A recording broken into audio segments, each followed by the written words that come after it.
Lara never thought she would be the kind of woman who checked a phone twice, reread messages, or sat in silence wondering if something felt off.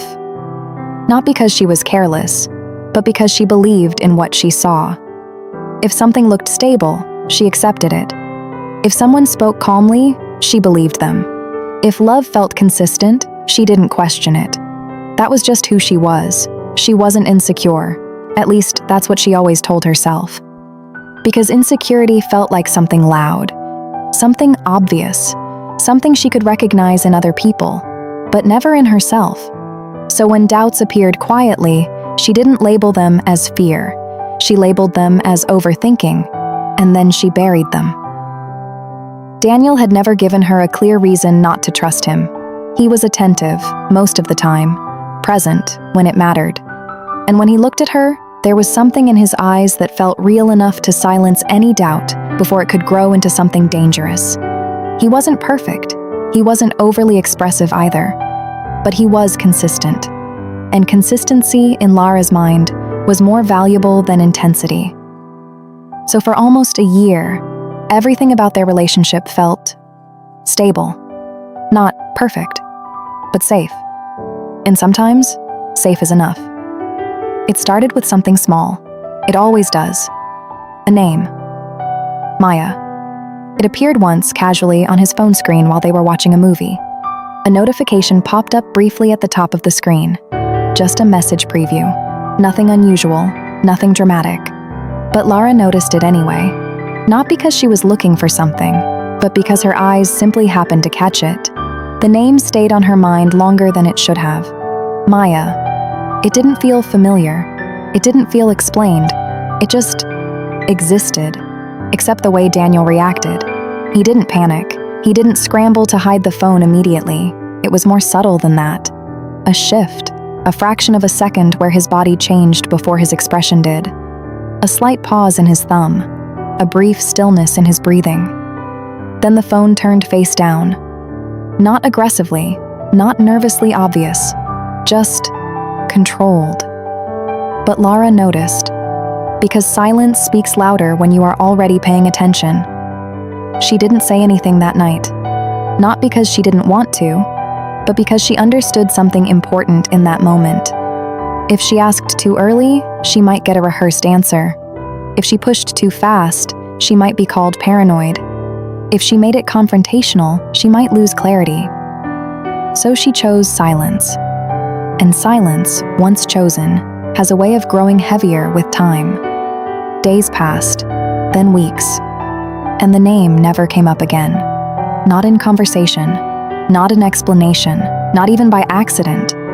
But something else began to appear instead. Distance, not the obvious kind, not the kind where someone stops calling or disappears. No, this was quieter, more dangerous. Daniel still showed up, still laughed at the right moments, still responded when spoken to. But emotionally, he felt just a step away, like he was physically present, but mentally elsewhere, like part of him existed in a place she couldn't access. Lara tried to ignore it. She told herself she was overthinking, that relationships evolve, that comfort sometimes looks like distance. But deep down, something inside her had already started connecting dots she didn't want to see. Not loud thoughts, just quiet patterns, shorter replies, delayed attention, moments where his phone felt more important than the room, small things, almost invisible things, but they add up when you stop ignoring them. Then came the night everything broke. It was late, quiet, one of those nights where the world feels still and your thoughts feel louder than usual. Daniel wasn't with her yet. He had said he would stop by later, and she believed him. Not because she had proof, but because she always had, until her phone lit up, an unknown number. At first, she almost ignored it. People get spam messages all the time, wrong numbers, promotions, mistakes. But something she couldn't explain made her open it anyway. Maybe curiosity, maybe instinct, maybe something quieter than both. The message was simple. No greeting, no introduction, no emotion, just direct words, and a question that didn't belong in a normal conversation. It asked about Daniel. Not casually, not vaguely, specifically. And in that moment, everything shifted. Not outwardly, but internally. Like a door had been opened somewhere inside her mind that she didn't remember locking. The messages continued, each one calmer than the last, each one more certain. Whoever this was, they weren't guessing. They weren't emotional. They were confident. And confidence, when it doesn't match your reality, becomes unsettling. At first, Lara thought it might be a joke. People prank others all the time. People misunderstand relationships all the time.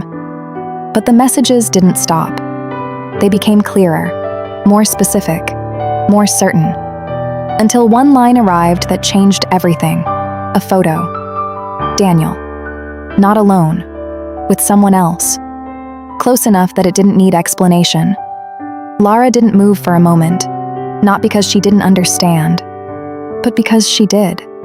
Slowly. Completely. Every small detail she ignored. Every overthinking moment. Every silence she accepted. All of it came together at once. And it wasn't confusion anymore. It was truth. Daniel hadn't been distant.